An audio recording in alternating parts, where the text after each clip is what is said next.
Assalamualaikum warahmatullahi wabarakatuh. Perkenalkan, nama saya Irwan Mulwafa, NPM 1821020218, jurusan Hukum Tata Negara, semester 5 kelas B. Yang saya hormati Bapak Hervin Yogi Pradikta, MHI, selaku dosen pembimbing mata kuliah Hukum Acara Perdata dan Peradilan Agama. Di sini saya akan mempresentasikan tentang gugatan, tuntutan hak, isi, kompetensi, dan kumulasi atau penggabungan gugatan. Langsung saja, yang pertama ada tuntutan hak. Persoalan yang dihadapi seorang yang diajukan ke pengadilan perdata bentuk tuntutan hak ada dua macam. Yang pertama, persoalan yang mengandung konflik.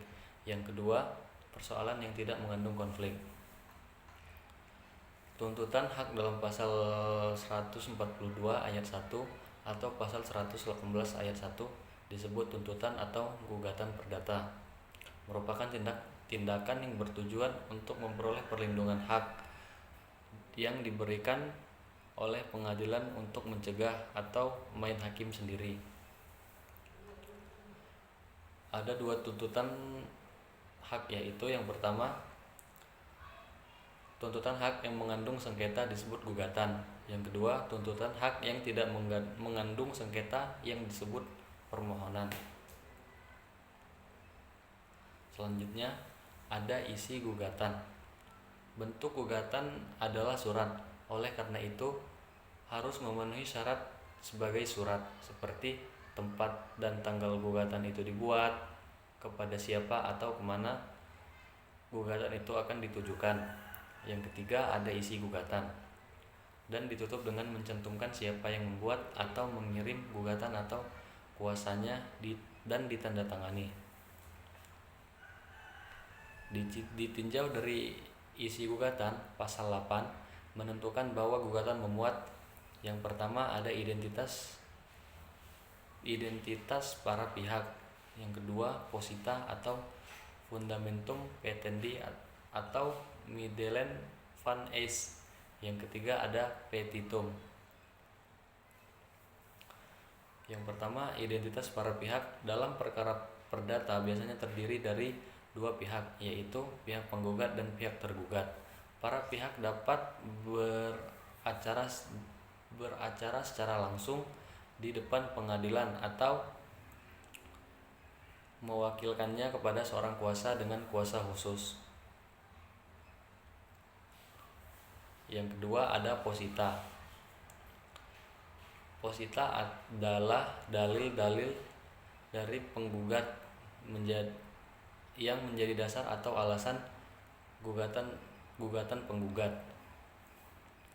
Posita ini memuat dua hal pokok dalam uraiannya, yaitu yang pertama, dasar-dasar atau alasan-alasan yang menguraikan mengenai fakta-fakta atau peristiwa-peristiwa atau kejadian-kejadian yang mendeskripsikan duduknya masalah. Yang kedua, ada dasar-dasar atau alasan-alasan yang menguraikan mengenai hukumnya, yaitu memuat hubungan hukum antara penggugat dengan tergugat, hubungan hukum penggugat dan atau tergugat dengan materi atau objek sengketa. Yang ketiga, ada petitum. Petitum adalah apa yang dimohonkan atau dituntut supaya diputus demikian oleh pengadilan. Dalam putusan pengadilan, petitum ini mendapat jawaban dalam amar atau diktum putusan pengadilan.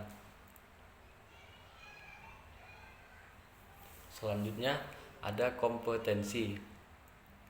Dalam hukum acara yang dikenal ada dua macam kompetensi atau kewenangan, yaitu kompetensi kewenangan absolut dan kompetensi kewenangan relatif. Kompetensi kewenangan absolut adalah kewenangan badan peradilan dalam memeriksa jenis perkara tertentu secara absolut atau mutlak, tidak dapat diperiksa oleh peradilan lain baik dalam lingkungan peradilan yang sama atau pengadilan tinggi. Jadi dengan demikian, kompetensi absolut Ini adalah untuk menjawab pertanyaan pengadilan macam apa atau dalam pengertian lingkungan peradilan dan jenjangnya yang berwenang untuk menerima, memeriksa dan memutus perkara tertentu tersebut.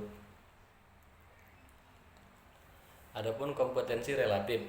Kompetensi relatif sering pula disebut dengan kewenangan nisbi yang menyangkut pembagian kewenangan mengadili antar pengadilan sejenis berdasarkan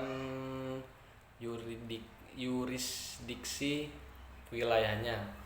Artinya bahwa suatu pengadilan hanya berwenang mengadili perkara yang subjeknya atau objeknya berada pada wilayah pengadilan yang bersangkutan.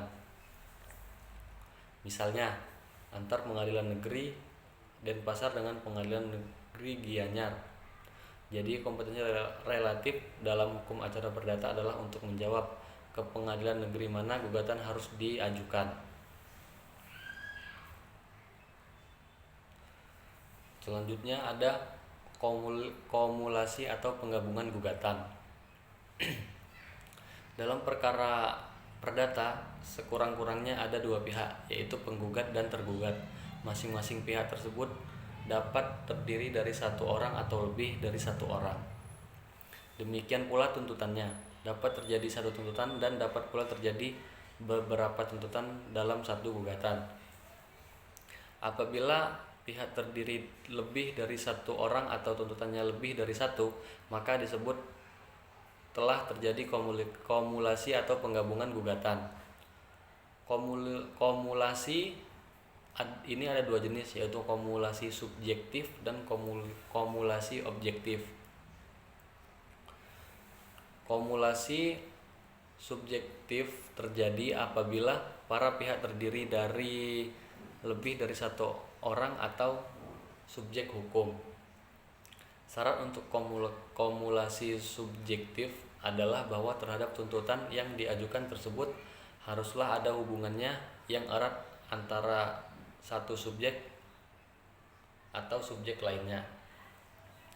Yang kedua ada kumulasi objektif, adalah penggabungan beberapa tuntutan dalam suatu perkara sekaligus. Kumulasi objektif pada umumnya tidak disyaratkan bahwa tuntutan-tuntutan itu harus berhubungan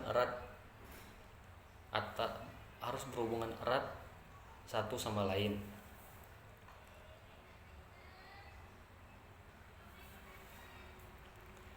Akan tetapi dalam tiga hal kumulasi objektif atau tidak dibolehkan menurut Sudiknyo Mertokusumo.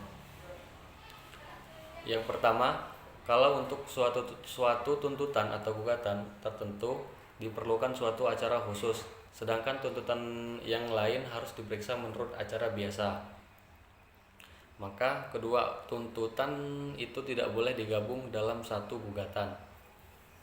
Yang kedua, demikian pula apabila hakim tidak lunak secara relatif untuk memeriksa salah satu tuntutan yang diajukan bersama-sama dalam suatu gugatan, boleh diajukan bersama-sama dalam satu gugatan. Yang ketiga, ada tuntutan tentang bezid, tidak boleh diajukan bersama-sama dengan tuntutan tentang egindom dalam satu gugatan. Mungkin sekian presentasi yang dapat saya sampaikan. Apabila terdapat salah kata atau ucapan, itu murni kesalahan dari saya. Hanya itu yang dapat saya sampaikan. Saya akhiri. Wassalamualaikum warahmatullahi wabarakatuh.